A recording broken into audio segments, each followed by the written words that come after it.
chers jeunes compatriotes, ces dernières années, je n'ai cessé de vous exhorter à ne ménager aucun effort pour surmonter les obstacles qui pourraient se dresser sur votre chemin. Je vous ai invité également à mettre en valeur votre génie, votre inventivité et votre courage pour assurer votre avenir. Il me semble bien avoir été entendu par nombre d'entre vous, à l'image de nos chers lions indomptables, dont la brillante victoire à la récente Coupe d'Afrique des Nations de football a plongé notre peuple dans une liesse totale. Intervenant quelques semaines à peine après le parcours tout aussi remarquable de notre équipe nationale de football féminin dans une compétition similaire, ce nouvel exploit des Lions indomptables est venu confirmer la belle vitalité de notre jeunesse et démontrer à la face du monde la réalité de la maxime « Impossible n'est pas camerounais ». À l'occasion de ces deux compétitions, nous avons tous admiré le talent, le courage, l'engagement patriotique de nos jeunes sportifs, de même que leur capacité à s'unir pour défendre le drapeau national. Cette détermination à servir la République, nous la célébrons également tous les jours chez nos forces de défense et de sécurité, comme chez les comités de vigilance qui se battent ensemble pour protéger notre pays contre la secte terroriste Boko Haram. Mes chers jeunes compatriotes, l'engouement que vous montrez en ce moment à vous engager dans les forces de défense et de sécurité est un témoignage éloquent de votre attachement à la paix et à la stabilité de notre pays, ainsi que de votre désir ardent de servir votre patrie. Vous faites preuve du même engagement dans les différentes activités que vous exercez et qui contribuent à la marche inexorable de notre pays vers l'émergence. Permettez-moi de vous en féliciter. Mes chers jeunes compatriotes, je ne puis, au moment où nous nous apprêtons à célébrer votre fête, ne pas évoquer avec vous les difficultés auxquelles sont confrontés vos frères et sœurs dans les régions du nord-ouest et du sud-ouest. À la suite d'un mouvement de grève initié par certaines organisations syndicales, les cours y sont perturbés depuis plusieurs semaines. Et j'ai instruit qu'un dialogue constructif soit engagé entre le gouvernement et les organisations syndicales concernées afin de trouver des solutions consensuelles aux problèmes évoqués. Ces négociations, qui se sont déroulées dans le cadre des comités ad hoc créés à cet effet, ont permis de circonscrire les 10 problèmes et d'identifier les voies et moyens d'y remédier. Certaines actions ont d'ores et déjà été prises par le gouvernement dans le sens de la mise en œuvre des recommandations formulées par les comités susmentionnés. D'autres le seront incessamment. En dépit de ces efforts, Les difficultés ont cependant persisté, notamment en raison de l'irruption de revendications politiques portées par des organisations extrémistes et séparatistes, appelant à la haine et à la violence. Ces organisations ont perpétré ou suscité de graves exactions dont ont été victimes des citoyens et leurs biens, de même que des édifices et services publics. Elles ont engagé une campagne d'intimidation, de menaces et de violences afin d'empêcher le déroulement normal des activités économiques et scolaires.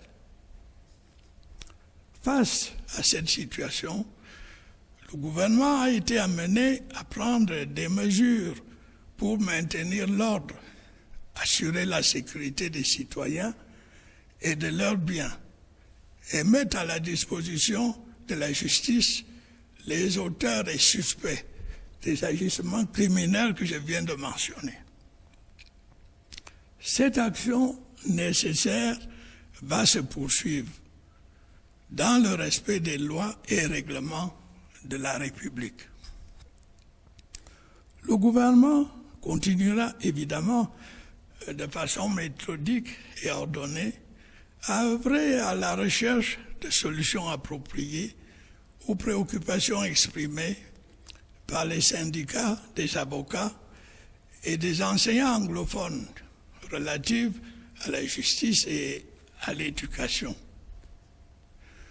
Nous continuerons également à œuvrer ensemble à la recherche de solutions en vue de maintenir la paix, de consolider l'unité de notre pays et de renforcer notre volonté et notre pratique quotidienne du vivre ensemble dans le respect de notre Constitution.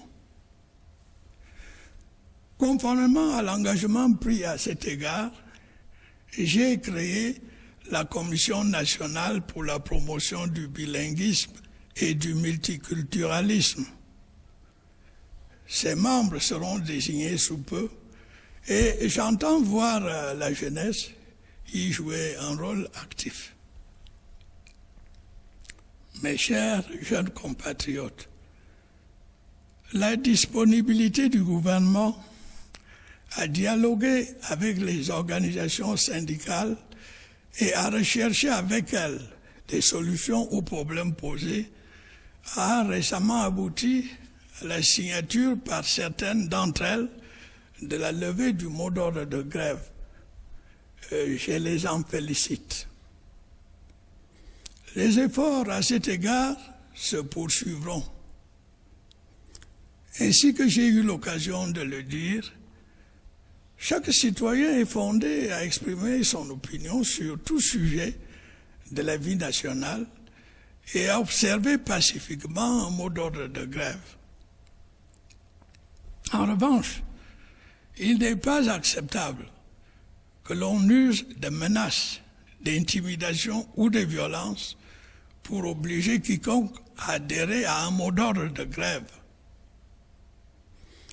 Il n'est pas non plus acceptable que l'on prenne en otage l'éducation et l'avenir de nos enfants dans le vain espoir de faire aboutir des revendications politiques. Si le droit de grève est légitime, le droit à l'éducation l'est encore plus. Il s'agit d'un droit fondamental. À l'instar de leurs frères et sœurs des autres régions, les élèves et les étudiants du Nord-Ouest et du Sud-Ouest ont droit à l'éducation. Ils ont le droit de préparer sereinement leur avenir. L'État prendra donc les mesures, toutes les mesures qui s'imposent pour que l'exercice de ce droit soit respecté. Mes chers jeunes compatriotes, notre bilinguisme est, dans le monde du XXIe siècle, un atout majeur dont nous devons tirer le plus grand parti. Ces deux langues de par l'ouverture qu'elle nous offre sur le monde, représente pour notre jeunesse et pour nous-mêmes une formidable richesse qui ne demande qu'à être exploitée. Elle constitue un précieux outil de communication pour les filles et les fils de notre pays. Elle ne saurait donc devenir une pomme de discorde entre les Camerounais. Mes chers et jeunes compatriotes, chacun d'entre vous est une étoile dans notre ciel. C'est vous qui illuminez le Cameroun. Vous êtes les valeurs positives d'un Cameroun rayonnant et conquérant. C'est pourquoi le gouvernement ne cesse de consentir les efforts nécessaires pour que vous puissiez jouer le rôle qui est le vôtre dans la construction de l'avenir de notre pays. Je vous encourage de nouveau à oser, à faire preuve d'audace et d'initiative dans votre vie de tous les jours. Le gouvernement mettra tout en œuvre pour vous assister. Je me félicite à cet égard de l'entrée en application du plan triennal spécial jeune, doté de 102 milliards de francs CFA. Il appuiera 1,5 million de jeunes âgés de 15 à 35 ans au rythme de 500 000 par an dans divers domaines d'intérêt tels que l'agriculture et l'économie numérique. Dans le domaine du numérique précisément, l'Observatoire national de la jeunesse sera bientôt doté d'une plateforme de rencontres et d'échanges pour aider et accompagner les jeunes en quête de formation entrepreneuriale, de qualification professionnelle, d'emploi ou d'auto-emploi, et des guides seront mis à contribution. Mes chers jeunes compatriotes, malgré les difficultés de l'heure, votre avenir reste au premier plan de nos préoccupations. Regardez autour de vous, voyez ces barrages hydroélectriques qui s'édifient, ces routes, ces ponts et ces autoroutes qui se construisent, ces usines et ces stades qui se bâtissent. Ce sont autant d'emplois et d'opportunités diverses pour notre jeunesse. Notre pays est en train de se transformer et de se développer. Participez à cette magnifique et extraordinaire aventure. Soyez fiers d'être Camerounais. Continuez à faire preuve d'audace dans la créativité, à faire preuve de courage dans le travail et à cultiver vos divers talents, quel que soit votre domaine d'activité. Ensemble, nous continuerons à voler de victoire en victoire. Ensemble, nous continuerons à être une nation forte. Bonne fête de la jeunesse à toutes et à tous. Vive la jeunesse camerounaise, vive le Cameroun.